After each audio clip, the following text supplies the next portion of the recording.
The PlayStation is home to nearly 100 RPGs of varying subgenres in the US alone, making it an incredible system for RPGs. Many games saw wild success on the PS1 and are remembered fondly, but some were destined to, fall into obscurity. These are the other PS1 games that, to me, are the most obscure, and I'll be listing them in the order of least obscure to most obscure in my experience. Here we go. Now, just because it has a recognizable name from a huge franchise, I'm starting with Torneko, The Last Hope. Right off the bat, this opening cinematic looks so amazing compared to so many others on this list. I love the charm of it. Released in 2000 by Enix, Torneko, The Last Hope is a dungeon-crawling roguelike that stars the unlikely hero, Torneko Taloon. Torneko is the lovable merchant from Dragon Quest IV, in case you think you might have seen him around. Where most RPGs of the era focused on epic battles and world-ending threats, Torneko zooms in on the everyday courage of a pot-bellied shopkeeper braving treacherous, randomly generated dungeons in search of treasure. It's honest work. It's a humble game with a humble hero, and that's part of what makes it so neat. Let's go ahead and address this feature or issue, according to where you stand on difficulty. This game is brutal. Torneko is not a traditional RPG where you grind, level up, and become a god, going back to destroy the things that were in your path before. It's a roguelike through and through. Each time you enter a dungeon, your level resets to 1. If you die, you lose all of your items, and sometimes, your dignity.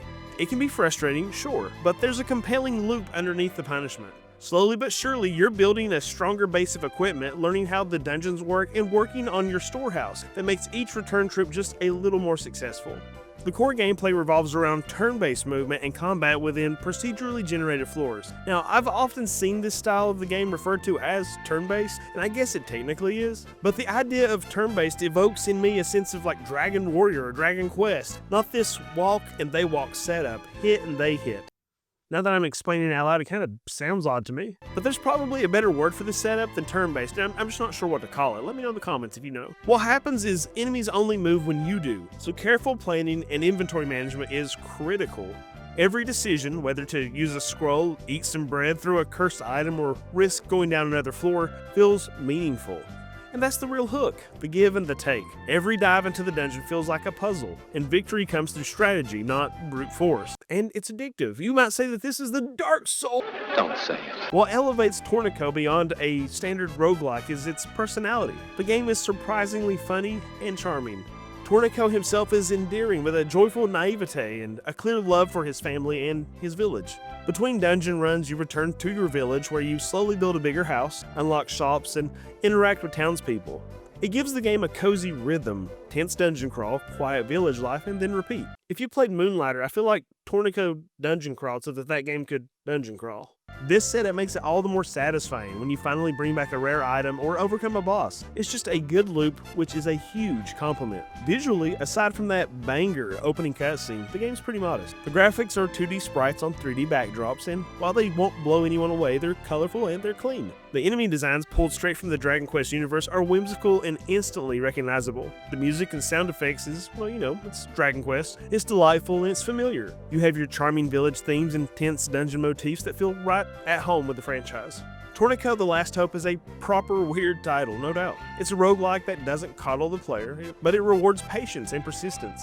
For fans of Dragon Quest, or for those curious about this style of gameplay, it offers a surprisingly deep and satisfying experience. No, it won't be for everyone, but for the right player, it's not just a test of luck and skill, it's an oddly charming journey about a merchant who just refuses to give up. Torneko is admittedly obscure, even with the Dragon Warrior title attached to it, and this next game actually has the benefit of having another game title attached to it, and that probably got it a little more attention than it rightfully deserved. I'm talking about Crusaders of Might and Magic. In 1999 for PC and 2000 for PS1, 3DO made an attempt to bring the storied Might and Magic universe into the action-adventure realm. While there was a PC and a PlayStation version, I played exclusively the PlayStation version and simply read a little about the PC version. I mean, after all, it's a PlayStation video, right? The differences aren't too wild, it seems, by my understanding. The PS1 game is just the more robust version. That's a good thing, focusing more on the RPG element. 3DO's interpretation of Might and Magic resulted in a game that was packed with lore and story, but even more so with ambition ambition. And let's note that ambition is great to have, but it's difficult to harness into excellence, and struggle they did. You play as Drake, a gruff and grim warrior whose village was destroyed by the Legion of the Fallen, a cult-like army of the undead led by the necromancer Necrot. Left for dead and driven by revenge, Drake is saved and trained by a mysterious order, eventually stepping into a role greater than simple vengeance. The story is kinda wildly dense for a game of this type, with nods to the greater might and magic mythos, ancient relics, and dark magic. There are quite a lot of beats in this story. Even at the time I spent with it, it felt like one of those where you're scrambling to take notes. There's just a lot going on. Given that the game is about 11 or so hours according to howlongtobeat.com, the few hours I spent with it were enough to make me wonder where it was going. Like, where's this heading? When I looked up a plot synopsis, I was blown away. I didn't realize I was playing through some sort of absolute epic. And not in the great sense, it's just that it's dense. There's a lot of story happening. Unfortunately for the dense story, which isn't bad by any means, much of it is carried out by some interesting voice acting and some stiff cutscenes, which can be nostalgic, but you really have to curb your expectations to take it seriously. But if you can, it's really quite fun. I know. I am Necros, master of the Legion of the Fallen. Then you're the one who slaughtered my village, killed my family. I grimaced a few times at the voice acting of the characters, the cutscenes, and in particular the hero Drake. I don't know if there was a resurgence of Army of Darkness around this time, or if it was just fresh on the minds of the developers, but Drake certainly has that Bruce Campbell vibe going on.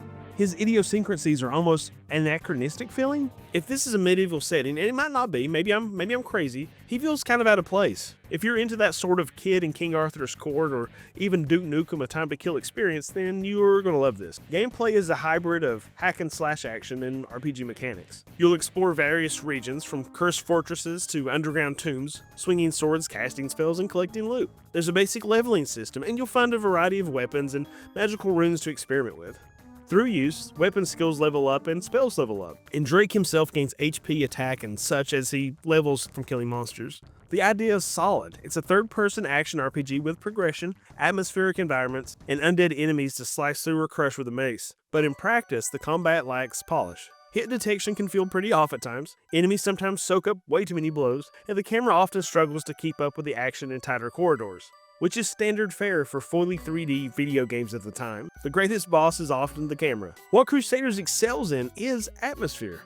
The game treats players with gothic environments, eerie catacombs, and mystical ruins, with decent visual variety across the zones, despite the limitations of gaming at the time. The music also deserves credit. It shifts between some somber melodies and tense battle themes, helping sell that feeling that Drake is constantly treading the edge of a dark and doomed world. And it might be repetitive at times, but I found myself humming along while I was playing. It gets kind of catchy. Despite the coolness of it, there's a reason it's not as favorably remembered as other RPGs on the system. The game's technical limitations are hard to ignore. Animations, again, are pretty stiff, even for a PS1 game. Character models are angular and awkward, even for a PS1 game. And the environments, while moody, can feel repetitive and flat, despite a color swap. The Citadel in particular, holy smokes, that thing is huge. I guess the goal was to make the game feel larger than life, but it was not necessary to make the Citadel so huge and then fill it with so little. Enemy AI is also rudimentary, often relying on simple patterns or swarming tactics, but it's fun to blast them or wade through them. Still, there's a raw charm to it, especially if you're a fan of late 90s dark fantasy or were looking for something grittier than your typical JRPG fare. Drake himself, while not the most charismatic hero,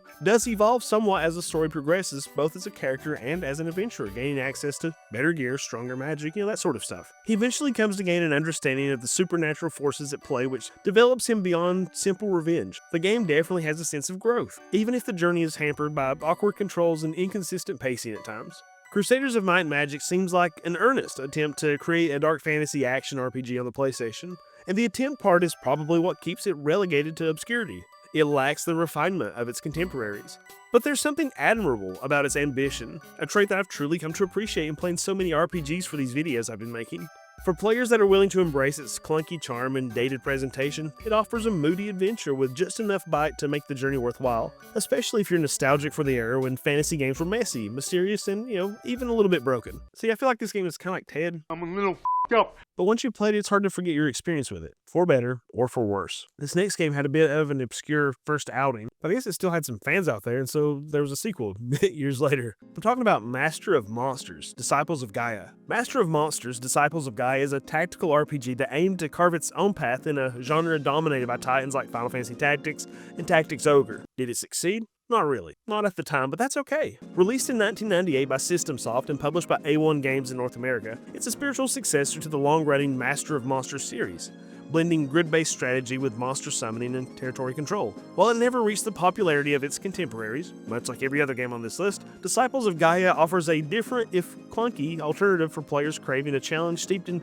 old-school mechanics and old-school graphics. You take on the role of a young man named Iros who summons one of the Disciples of Gaia, and now you have to wage war across the continent of Gaia battling other summoners and their armies of magical creatures. Now, the story works, functioning more as a backdrop for the strategic gameplay than as a narrative centerpiece. It revolves around power struggles, betrayal, and a few light fantasy tropes, but storytelling clearly wasn't the top priority here. Dialogue is a bit sparse, and character development is minimal, and that may disappoint RPG fans that are looking for a rich plot. You're certainly not going to find it here, friends. Where Disciples of Gaia stands out is its gameplay loop. It's specific, but hey, if you like it, you get plenty of it. You summon monsters onto a hex-based map, and gradually, and boy howdy, do I mean gradually, move them across terrain to seize towers, defeat enemy creatures, and ultimately take down opposing summoners. Each unit gains experience, levels up, and evolves into more powerful forms, echoing mechanics of both RPGs and strategy titles. Positioning and careful planning matter more than brute force, and every decision, whether to expand your territory or protect your summoner, can spell victory or ruin. But to be fair, I had a grand time just absolutely conquering through this map. Those fools didn't stand a chance. Monster variety is impressive, creatures ranging from traditional dragons and unicorns to more obscure beasts and magical constructs. Now, I'm a fan of the unicorn. Watching one gore something is just as magic as the unicorn itself. Each monster type has its own strengths, of course, and movement patterns and training advantages, encouraging experimentation and careful team building. But you know what? Nobody can stop a stampede of unicorns anyway. Summoners can also cast spells or unleash special attacks, giving you a way to tip the scales during critical moments. And the summoners are absolutely brutal against everything. Look at her go. Oof. Visually, the game is dated, but there's nostalgia and just old-school coolness in the sprites. These sprites work on the battlefield, but part of the coolness is seeing those in those big animated art forms. They're almost goofy looking at times, but I found this really charming. The environments are fairly bland and repetitive, unfortunately, but really, it's the battles that matter, not so much the battlefield. Even for 1998, the graphics look pretty dated. What is jarringly cool is that opening cutscene, though. I thought I was in for a much higher production value than what I got in the end. They sold my little white glove self-ketchup popsicles on a hot summer day. The soundtrack is similarly unremarkable. The background music does its job, but it won't stick with you or anything. You're not gonna find the soundtrack on Spotify, and you're not gonna be missing much either. Menus are cluttered, and navigating them can be a little cumbersome, especially for newcomers to the genre. Now, I know I'm hammering down. I'm giving you a lot of negatives about this game. There are some redeeming factors to this game, but I've kind of touched on those already, so let's keep on pounding. The pacing is pretty brutal. Battles can drag, and especially if you're micromanaging multiple units across large maps. AI opponents tend to be methodical, and while the game offers a rewarding challenge, it lacks the polish or accessibility found in other tactical RPGs from the era. Like I've said about other poor AI in games, these dudes just kind of walk into the meat grinder. Look at them go. There's also no grid elevation or advanced mechanics like facing direction or counterattacks, which makes strategy feel a little more straightforward compared to deeper titles.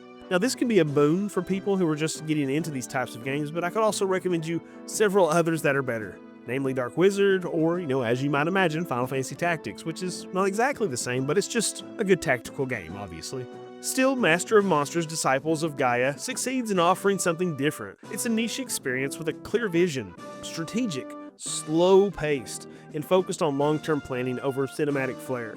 For fans of old-school hex-based war games, or for anyone nostalgic for the PC-style tactics of yesteryear, this might be one to check out. For everyone else, it's a curiosity in the PlayStation's RPG catalog, a bold experiment that couldn't quite reach greatness. And the rabbit hole just gets deeper. This next game was part of a new series, and later got a PS2 sequel. And it's likely a little more popular, a little more less obscure because of the association it has with the Studio Ghibli. And if you're familiar with PS1 RPGs, you might have guessed it at this point. Jade Cocoon, The Story of Tamamayu. Jade Cocoon, The Story of Tamamayu, released in 1999 in the US for the PlayStation 1, and is a distinctive RPG that combines monster-raising elements with an incredibly rich and atmospheric world. Incredibly rich. Developed by Genki and featuring character designs by Katsuya Kondo of Studio Ghibli fame, the game offers a beautiful and thoughtfully presented experience that makes it stand apart from other games of its day. After playing a bunch of other games on this list, this was a breath of fresh air for sure. Players assume the role of Levant, a young man destined to become a cocoon master, a guardian who captures and purifies creatures known as minions to protect his village. The narrative unfolds as Levant embarks on a quest to save his village from a mysterious curse, exploring lush forests and encountering a variety of characters along the way. The story has themes of duty, sacrifice, and the cycle of life, providing a mature and contemplative tone, and it was certainly welcome here. You know, typically these games just have some sort of excuse to pump out monsters and make them fight each other.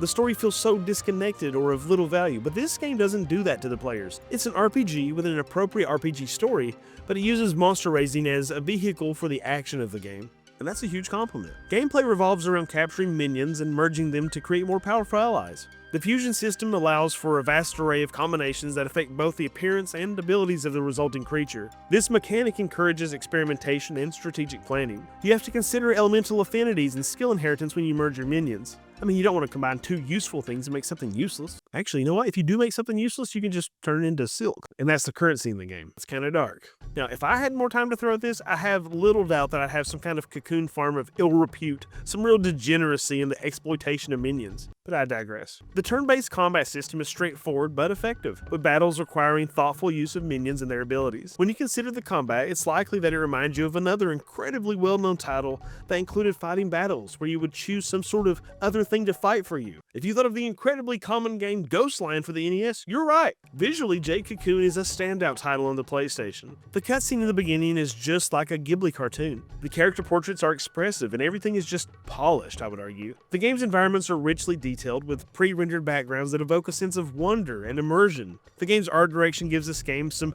major bonus points. It well creates a world that feels magical but grounded. The audio design, as you might expect, further enhances the game's ambiance. The soundtrack features tribal rhythms and melodic themes and complement the game's setting really well. Voice acting is present throughout with performances that convey the emotional weight of the narrative. Sound effects during combat are impactful, and it all adds up to the overall immersion in the game. Of course, Jade Cocoon has some flaws. The game's controls, reminiscent of like tank controls you might call them, can feel a little survival horror-esque during exploration. The main story is relatively short, which I think is a good thing, with some players completing it well under 20 hours. There is an inclusion called the Eternal Corridor that's a post-game dungeon with randomly generated levels and minions. It offers some extended gameplay if you're looking for some more challenge. But really, I mean, an RPG under 20 hours, I'll take it. Absolutely. Jade Cocoon, The Story of Tamamayu's artistic presentation, fusion system, and atmospheric world are just awesome. While it may not appeal to everyone, if you're into Pokemon, Ghostline, and Studio Ghibli, this is one that you might consider giving a go. It's quite impressive. Now, this next game is similar to Jade Cocoon in that it eventually got a sequel, which kind of helps fight the obscurity, but I also wonder how many people actually knew about the original if they saw the sequel come out. But I actually wonder how many people played the original or knew of the original when the sequel came out. I'm talking about Brigandine, The Legend of Forcina. Brigandine, The Legend of Forcina for the PlayStation 1 is one of the more unique strategy RPGs of its generation. Developed by Hardy Robin and published by Atlas in North America in 1998, Brigandine is large-scale kingdom management with deep tactical battles. It is a lot to chew, to put it plainly. It's a scope that feels bigger than most of its peers. While it didn't get the same level of fanfare as Final Fantasy Tactics or Tactics Ogre, it carved out a cult following thanks to its involved gameplay and insane replay value. Set in the war-torn continent of Forcina, Brigandine lets players pick from one of the 6 nations, each with its own ruler, motivations, and strengths. You could be Sir Leonis, or you could be the Dark Sorceress Kador, but ultimately your goal is the same. Unite the continent under your banner. That's the end goal. This structure immediately sets Brigandine apart from other RPGs, giving players strategic freedom over not just the battles, but the overall flow of war. And I'm not here to lie to you. It was overwhelming for me. Gameplay is split into 2 phases, organization and attack. During organization, players manage troops, summon monsters, assign commanders called Rune Knights, and plan their conquest. And planning, it certainly is. Lots and lots of planning. Attack phases take place on hex-grid battlefields where players decide where to stick their units, taking advantage... Shoot. I wish I was more mature. but I'm not. Attack phases take place on hex grid battlefields where players decide where to stick their units, taking advantage of terrain if possible, and attack enemy units using magic from the Rune Knights or whatever attack the unit decides it wants to do. Units are a mix of humans and monsters ranging from simple soldiers and knights to wyverns, unicorns, and dragons. Rune Knights act as leaders, and if they fall in battle, the whole army just falls apart. This, of course, makes you question every move. You could end up in some kind of like pyramid of love real quickly and in a real bad way. Are you in trouble? The unit leveling system and the ability to capture enemy monsters adds that feeling that's kind of a subtle Pokemon aspect, in building your forces. There's a real thrill in evolving a dragon into a massive, devastating beast, or training a band of humble soldiers or bumbling soldiers into a deadly soldier SWAT team. This being said, it's great to see the results of your training and decisions on the field, but the game's interface can feel clunky by today's standards, and the thing that I found that might turn some people off is probably the same thing that would turn others onto the game. The battles are lengthy. And this can be incredible if you're into that sort of thing, obviously, but if you're looking for a game that's a quick in and out of battle, this is not the game. The battle is the game. Visually, Brigandine is a mixed bag. I tend to be super forgiving regarding this sort of thing, but the unit sprites are colorful and charming, which I appreciate, but their animations can seem a bit stiff for a PS1 sprite. Given what I experienced, the landscapes for the battle can feel a bit repetitive if that matters to you. I actually did really enjoy seeing the differences though between the representation of a monster in 2D and the representation of a monster in 3D. As when you get into combat, you shift from 2D to 3D combat, and those dragons are big boys, very cool. The game's story sequences delivered through static portraits and text are serviceable, but not especially dynamic. As I say pretty often regarding older RPGs, it's just enough to get you motivated to do the combat thing, which is the focus. I personally like the setup for my creepy Rune Knight dude. I like his ambition. What a jerk. Still, the overall tone is helped by a surprisingly strong soundtrack, and I mean that in the greatest way. The music really surprised me with how good it is. It's got those dramatic battle themes and mournful, atmospheric tracks that suit the game's grand ambitions. It's, well, grandiose, like the game is. I'd imagine one of the most appealing things about Brigandine, if you're into this sort of grand combat, is that replayability I mentioned earlier. Each nation offers a slightly different challenge, and different Rune Knights can be recruited or lost during your choices. The game almost feels like a fantasy version of Risk, combined with RPG leveling, and its freeform structure gives players the sense that they are truly shaping the fate of the continent, not just following some kind of pre-written script. Again, if you like Ogre Battle, Risk, maybe Dragon Force, correct me if I'm wrong here, you're likely going to really like Brigandine. It demands patience, and it rewards careful planning, offering a kind of high-stakes fantasy warfare that few games from its era even attempted. If you can look past its dated presentation, you'll find one of the most engrossing tactical experiences on the PlayStation 1, and you'll have plenty of hours worth of meticulous combat to indulge in. And as a note, there is a sequel to this game that came out many years later. It should be more readily available without having to resort to like emulation or high prices on eBay. Considering it had a sequel a couple of years ago, I still don't hear a whole lot about it. Not even the sequel. From one obscure game to the next, I guess. The next game shows up on PlayStation 1 RPG lists all the time just for being weird. It's Guardians Crusade. This is definitely an RPG you probably didn't play back in the day, but you might have heard something about recently. Especially if you're watching a bunch of RPG videos, maybe even mine. Guardians Crusade is a bright, charming, and surprisingly deep adventure that tried to stand out in a market dominated by moody epics like Final Fantasy VII and Xenogears. Games that really focused on some big picture concepts and kicked simplicity to the curve. And there's nothing wrong with that, they just focused on giving a deeper experience. Guardians Crusade was released in 1998 by Tamsoft and published by Activision in the West in 1999. It was known as Knight and Baby in Japan, which is pretty adorable. Just look at that baby. I'm going to fight the urge to make some Dirty Dancing jokes, but after this one. That was the summer of 1963, when everybody called me baby and it didn't occur to me to mind. It mixed simplicity and heartfelt storytelling in a way that feels both nostalgic and refreshingly sincere. Like saccharine at times, sort of sweet. You play as a young knight named Knight. Yeah, really, that's his name, who lives in a peaceful town with his talking fairy companion, Nahani. One day, while delivering a message to the neighboring mayor, Knight finds a cute little pink monster beside the road. Suddenly, an angel-looking thing out of nowhere appears and encourages Knight to deliver the baby to the God's Tower. What starts as a lighthearted escort mission quickly expands into a globe-trotting quest involving ancient gods, dark forces, and lost technologies where, of course, the fate of the world is in your hands. It's simple, and that's not a terrible thing. It just seems to know what it's going for. The narrative eventually does take a few surprisingly mature turns, but never loses its whimsical heart, which is the biggest reason to consider playing Guardians Crusade. A pretty unique aspect of the game is its visual presentation. It's entirely in 3D, so it's got all those delicious jaggies you come to expect with a PS1 fully 3D game, and it has an art style that resembles a pop-up storybook on a Saturday morning cartoon. And addressing the elephant in the room, it's important to note that the graphics were dated even at release, but the vibrant color palette and consistent design help it hold up in a charming retro sort of way. Enemies appear as adorable toys or strange creatures, maybe even looking a little bit like swimmers, and the environments, while sparse, have a certain fairy tale quality. It's almost like the equivalent in color and design to Quest 64, which I talked about in my N64 RPGs video. Combat is traditional turn-based fare. Enemies appear on the world map as floating ghosts, meaning encounters are avoidable if you're careful. This feature alone makes exploration more enjoyable and less frustrating than many of its peers. Don't want to fight? Run from the swimmers. Knight is your main fighter, but he's not alone for long. Baby becomes a key part of the battle system, evolving over time as you progress through the story. In addition to Baby, you can also summon living toys, collectible allies that provide support, offense, or healing in combat. Think of them as the Pokemon system, sorta, or maybe like summonable creatures in South Park Stick of Truth. Or maybe from that incredibly popular game Ghostland for the NES. The use of these adds a layer of strategy and charm as they're pretty cute. The game also has a surprisingly robust translation and localization. It's goofy stuff, but hey, it fits. While the original Japanese title suggests something simpler, Knight and Baby, the Western version goes out of its way to inject humor, personality, and even a little satire. It helps the dialogue feel fresh, and the overall story has just enough weight to carry its emotional moments. And this works, as otherwise it's pretty, whimsical. That's probably a fair word to use.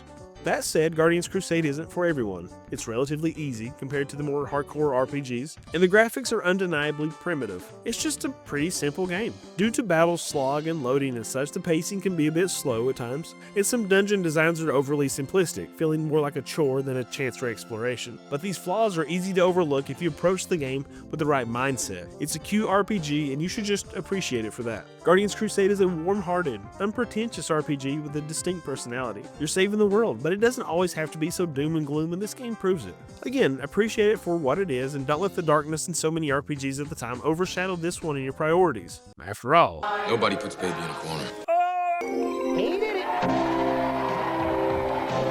If you've tolerated me this far, consider giving my other content a look. I have a backlog of videos that are very similar to this one, and I'm uploading every 2 weeks. Growth on YouTube has been awesome recently, and I owe it to folks like you. Thank you. Also, consider subscribing if you haven't already. And if you've gotten something out of the video, maybe like you've noted a game you wanted to play, give me a like. It definitely helps. Let's move on. Hoshigami, Ruining Blue Earth. Hoshigami Ruining Blue Earth is a tactical RPG that wears its ambition like a badge of honor, and I'm here to honor it.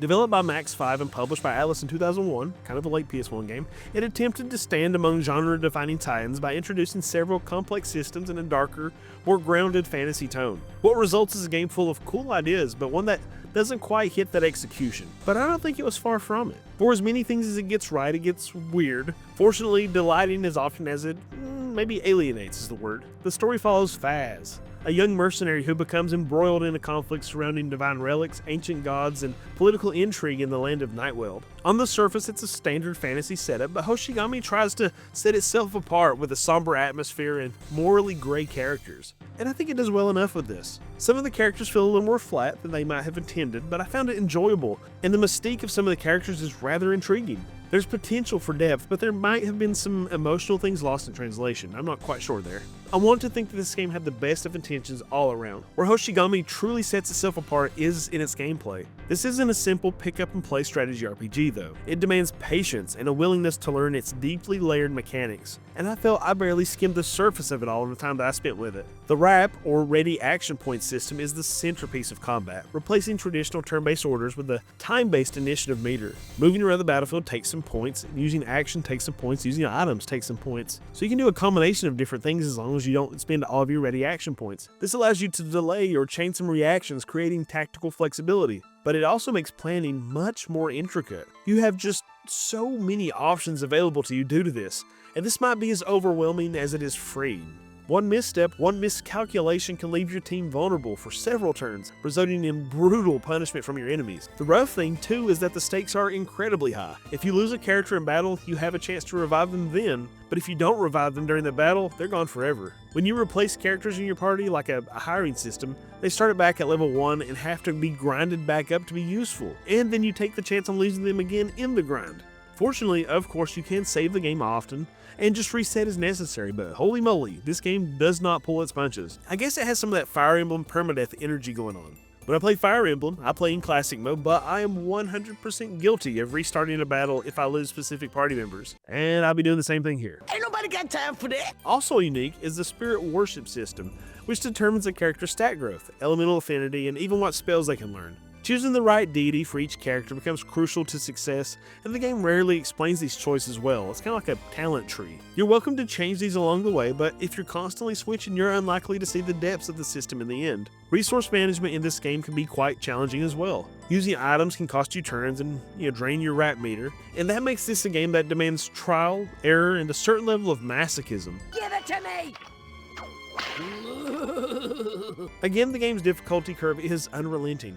Even early battles can take nearly an hour, and grinding becomes almost mandatory to survive. There's even a little tower back at the entrance of the game where you can just go to grind experience, which is handy, to be fair. Enemy AI is ruthless, often targeting weaker characters with ruthless efficiency. This one certainly isn't the meat grinder walkers like I mentioned in other games. This is like playing against, at least playing against a mean grade school kid. While the tactics aren't always the most sophisticated, they'll pick off some weak folks every once in a while. While this makes victories feel rewarding, it also risks it being too frustrating to play. I'd warn you that if you're not into these concepts or you can't forgive these issues, just avoid this one. If you're up to the challenge though, strap on your boots and get prepared for a steep climb. Visually, Hoshigami is on point for me. Now, of course not everyone is going to agree, but I think it's lovely. I wish we could have had more fluff in the beginning with cutscenes or whatever, but this is still solid. Character sprites are lovely, like the battlefield backgrounds. It might get a little repetitive along the way visually, but it definitely has its charm. The game's presentation looks appropriate for the given time. I mean, it's on point, really on point for 1998-ish, but it's maybe a little less impressive when you consider it came out in 2001 in the US. I mean, I am absolutely nitpicking about this at the moment though, because I enjoy the style. The soundtrack, as you'd expect from a solid RPG, is on point with a few somber, atmospheric tracks that complement the game's serious tone. Now, it isn't especially memorable, but it gets the job done and it complements the game well. I am a champion for this game now. Given what I've experienced of it, it's a respectable RPG that belongs among the mentions of the majors for the PS1. Maybe as an A or B tier label rather than an S tier, but it's respectable. For hardcore fans of tactical RPGs who enjoy mastering complex systems and aren't afraid of punishing difficulty, there's definitely something here for you. But for many folks, the game's steep learning curve and cryptic mechanics may turn you off a little bit. Hoshigami Ruining Blue Earth reaches for greatness but lands somewhere closer to a, hey, that's the spirit sort of value. It's a bit of a niche experience best suited for strategy veterans, as I said, looking for something different, and that's probably what relegated it to obscurity. This next game is also really daggone obscure as we're continuing to get a little more obscure. I kind of overlooked this game about 100 times thinking it was Master of Monsters, but it's not. But with a name like this, what could go wrong? Monster Seed. Released in 1999 in the US by Sunsoft, Monster Seed is bad. Sorry, that's not fair. Let's do that again. Stick to the script. Released in 1999 by Sunsoft, Monster Seed is a PlayStation RPG that never quite got the attention that it may have deserved. Now think about that sentence though. Not all attention is good. Monster Seed is obscure, undeniably rough around the edges and often clunky, but to be fair, beneath its strange exterior lies a unique monster breeding system that's not horribly complicated. It has some enjoyable tactical combat, and a gameplay loop that can be surprisingly compelling for the right kind of player. It may not have the polish or fanfare of Pokemon or Final Fantasy, but Monster Seed offers a rewarding, if often frustrating, experience for those willing to waller around in it for a while. I missed Monster Seed back in the day. I probably saw it mentioned briefly in a magazine or something and thought it mentally under Pokemon or Monster Rancher knockoff, or maybe Master of Monsters again. And I moved on. But revisiting it now, I realize it's doing something slightly different than I anticipated. Rather than collecting pre-existing monsters, you create your own from scratch using mysterious monster seeds and elemental essences. Some real Pokemon meets Frankenstein sort of stuff going on here. It's alive! It's alive! It's alive! There's of course the Monster Rancher-like experimentation here that feels half science project, half alchemy, and it's this monster creation system that gives the game its identity. You play as Daniel, a seed master with the ability to summon monsters. The story is standard RPG fare, involving political intrigue, secret organizations, and underground monster tournaments. It's not especially deep or emotionally resonant, but it gives just enough context to keep you engaged. Why am I going to the back room of this place in town and hatching little monsters? Because I have to go to this strange castle, of course. The real focus here is on the monsters themselves, though, and how you grow and command them. The core gameplay loop revolves around breeding and customizing monsters. Ew. then deploying them in turn-based, grid-based combat at different locales in the world where the story is an excuse to go jack some people up. While the battle system can feel slow and the interface is clunky, there's a real strategy involved, especially once your custom monsters start to show their strength. Monster types vary widely in appearance and behavior, and discovering new combinations can be genuinely satisfying. There's a learning curve, and the game doesn't go out of its way to explain those monster mechanics at all. But once you get the hang of it, there's a rewarding rhythm to building a team, testing them in combat, losing a few brothers in arms, and refining your approach. You about to die? Salute you! That said, Monster Breed is sort of fun after a while, but it's also sort of bad. The graphics are functional, and I find them cute, but it's probably going to turn some folks off. There are sometimes dark and muddy environments and stiff character animations that reflect the PS1's early 3D growing pains, even though the PS1 had been out for a while already when this game came out. The menus are awkward to navigate, monster stats are not always clearly explained, like, what the heck are you supposed to do with temperature? What? How does that affect anything? And pacing can sort of drag in places, including right in the beginning when the chief in town asks you to literally fight every person that's a low rank in the local monster arena before he'll give you a real location to go to. This game is not a user-friendly experience, especially early on. You'll spend more time than you'd like fumbling through menus and experimenting blindly before things start to click. The best and the worst aspect of this game, though, is the incredibly, laughably bad translation for it. Holy moly, look at this. Sometimes it's really sad how bad it is, but often it's a solid belly laugh for me to wade through this dialogue. Jeez. Monster Seed attempts something strange and ambitious. It's not always successful, but the attempt itself is admirable, I suppose. Once I got past the initial clunkiness, I found myself genuinely enjoying the core gameplay. There's a satisfaction in raising your own monsters, shaping them through trial and error, and watching them thrive in battle or, die in battle, especially when they're shouting stuff like "die in hell" or whatever at their enemies. They just grow up so fast. Monster Seed's not a hidden masterpiece, but it is an interesting, overlooked title that takes risks with its mechanics and world building. If you're into offbeat RPGs and don't mind a little awkwardness in exchange for creative ideas, it's worth a look. If you love bad translations, this is the place to go. Welcome. It is far from perfect, but in its own peculiar way, it earns its place among the weirder, more experimental RPGs of the PS1 era. You know what is a hidden masterpiece? Both of these next two games. Holy smokes. This next game I had seen for years, and I've owned it for years, and I prided myself on knowing what it was, but I kept putting it off and putting it off. The next to last game in the terms of obscurity by my understanding is Kartia, The Word of Fate. Released in 1998 by Atlas, Kartia, The Word of Fate is a tactical RPG that stands out for its distinct visual style, unconventional magic system, and dual protagonist narrative. It flew under the radar compared to genre heavyweights like Final Fantasy Tactics that released just a few months prior. But Kartia is unique in that it fuses traditional grid-based strategy gameplay with a heavily stylized world steeped in text-based magic and philosophical undertones. And to be honest, I slept on this one for too long. Don't get me wrong, I wanted this game back in the day when I played Final Fantasy Tactics. I played Tactics, I absolutely loved it. I saw Kartia, Word of Fate in a magazine and thought, that looks awesome.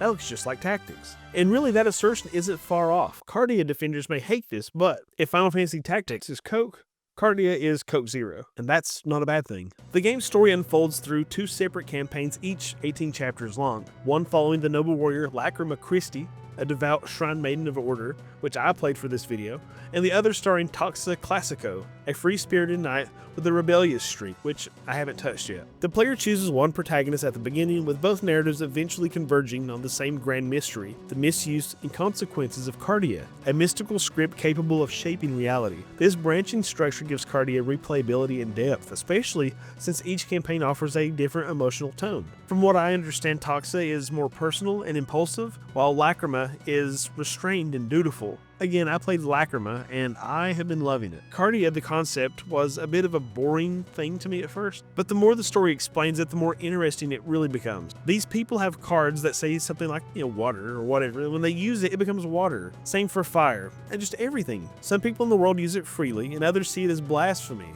And still others see creating human-like people using it as the only real taboo for it. But some people still summon monsters and such using Kartia. And this is some compelling stuff, really, like just the different approaches to this idea of this magic.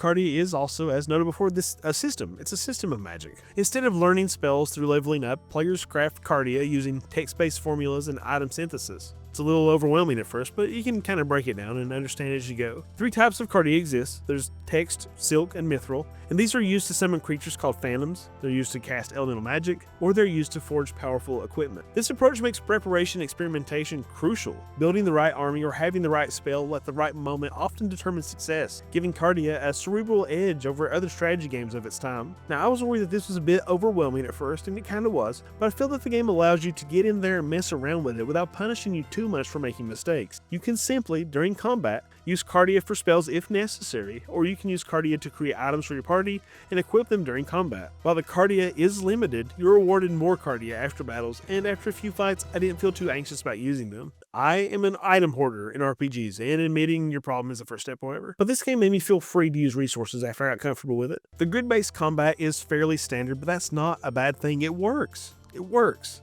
Units move across terrain with turn-based precision, engaging enemies using a simple weapon triangle. Sword beats axe, axe beats spear, spear beats sword, and magic. The ability to summon disposable phantoms gives a player tactical versatility, as I was making monsters and sending them straight into the grinder. Sorry boys, better you than me. That's an important thing in this game. While your characters are powerful, and certainly they feel so, the minions are just as important. If one of your human party members dies, that's a game over screen. With this, there's a deliberate pace to the gameplay that may feel sluggish compared to games like Tactics Ogre or Fire Emblem, but the layering of strategic elements, positioning, summoning, spellcrafting, keeps battles engaging for fans of the genre. It's a little more complex than those other games, and that's not a terrible thing. I'm a simple man myself, but I appreciated the freedom in these battles and the added layers of depth to the gameplay via these systems. Visually, Kartia is notable for its hand-drawn art style, with character designs from famed Final Fantasy illustrator Yoshitaka Amano. It's beautiful. The in-game sprites are kind of modest, but the character portraits and storybook presentation give the game a dreamlike, mythic quality.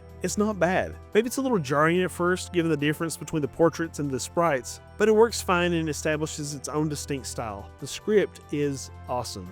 I was so impressed with their localization, and in my experience, it was rarely obtuse or silly, which again is rare for the time. It seems to preserve the philosophical weight and political intrigue at the heart of the narrative, though I'd likely have to beat the game to guarantee that. Still, if it's a bad translation, if it's a goofy translation, it's certainly got the wool pulled over my eyes. The soundtrack is beautiful and atmospheric, featuring somber, medieval-inspired melodies that complement the game's mood of melancholy and mystery. I dare say there's not many flaws to this game. It seems to focus on telling an intellectual story over an emotional tone, and I'm okay with that. It feels different, but in a great way, standing the test of time. The characters are interesting, but the story sometimes holds them at arm's length in favor of abstract themes, but again, that's sort of neat. And the strategic depth, while rewarding, may be off-putting to players expecting faster-paced action, but as a huge fan of Final Fantasy Tactics, it's only slightly slower in my opinion. Kartia: The Word of Fate is an underrated gem. I'm comfortable in saying that.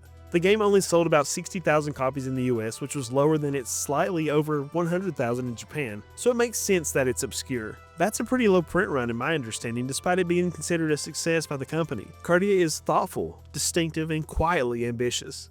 It may not shout for your attention, but for those who listen, the game has a lot to say, and I'm excited to get back into it. And that's probably the best compliment I can give it. This next game's story is very, very common. It's one you've definitely heard and seen represented in other places, but it might be a game you've not even heard of or you're not familiar with. In collecting PS1 games over the years, I've only seen maybe 2 copies of this game, despite working in video game stores and despite having been collecting for over 15 years. The most obscure US release RPG that I found on the PlayStation, and the best game on this list in my experience so far, is Saiyuki: Journey West. Saiyuki: Journey West is a tactical RPG that adapts the classic Chinese novel Journey to the West into a mythic, anime-styled adventure. At a time when the PlayStation library was bursting with genre-defining titles, Saiyuki flew under the radar. But for fans of grid-based strategy games with spiritual and cultural flair, this one is absolutely a stranger banger. Wait, that doesn't make sense. No. Stranger banger is not an appropriate replacement for hidden gem. We're gonna stick with hidden gems.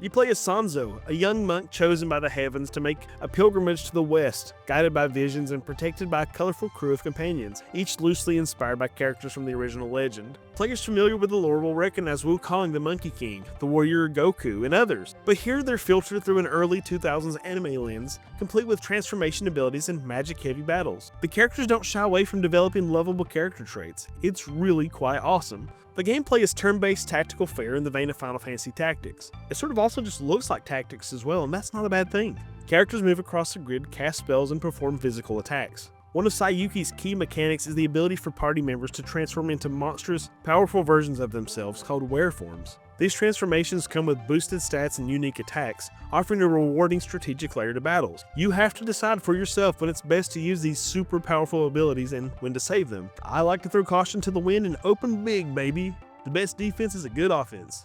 Now, what sets Saiyuki apart isn't just the combat, it's the atmosphere. The game leans hard into its mythological inspirations, presenting a world steeped in Eastern philosophy, demons, and gods. Towns, temples, and forests feel like storybook illustrations brought to life with a watercolor style palette. While the in-game sprites are lovely in themselves, the artwork and portrait illustrations are so excellent and expressive, lending emotional weight to character interactions. It's such an awesome touch, especially given some of the more recent character portraits I've been, seeing in this list. Magic plays a central role in both the narrative and the gameplay as it's used by the protagonist to control Goku and keep him in check, which I never personally experienced having to do in the time that I spent with it. Players are encouraged to use elemental spells, status effects, and buffs strategically. Each character aligns with a specific element: fire, wind, earth, water, light, dark, that sort of thing, and smart elemental pairings can shift the tide of battle. While the challenge level isn't insane, I found it challenging enough to be careful on the battlefield. It'd be easy to get carried away smacking people and forget to heal and buff your troops and just find yourself dead. I thought a neat addition to the game was the ability to manipulate certain things on the battlefield too, like knocking down bridges and that sort of thing. You don't really see that too often. I can't think of another RPG, a tactical RPG, where that happens. If you know of one, please let me know. It's a neat concept. It's the first time I remember seeing it on PlayStation 1. It has a neat little mechanic of like knocking down a bridge in the beginning in the first battle to keep your enemies from following you. I think that's a really neat thing, a neat tactical flourish to add. The localization is solid for the era, from what I experienced. The story shines through well with themes of redemption, duty, and spiritual growth that give the game a more emotional depth than one might expect. While Sanzo starts out a bit bland, their journey gradually becomes more personal and meaningful, especially as their companions grow closer and face their own inner demons. The music deserves praise as well. It's serene, it's mystical, and evocative, with tracks that range from meditative temple themes to dramatic boss music. It supports the tone of the game beautifully. I can't fault a thing regarding the music. It is appropriately solid. Saiyuki Journey West, or Dragon Ball, or Wukong, Black Myth Wukong, whatever you want to call it, like this story. It's well represented here. I'm impressed. This may not be the flashiest tactical RPG on the PlayStation, but it's quietly powerful, which makes me wonder, why was it so overlooked? From what I could find, it looks like the game only sold something along the lines of 50,000 copies worldwide, 30,000 in Japan, and 20,000 in the US. And this is a shame, for sure, as it's such a solid game. If you liked Final Fantasy Tactics and you like Dragon Ball Z, you're likely really going to enjoy this title. It's one of those games that once you've witnessed its mythological heart, cool transformation mechanics, and consistently engaging battles, it's hard to forget, despite being one of the most obscure PS1 RPGs.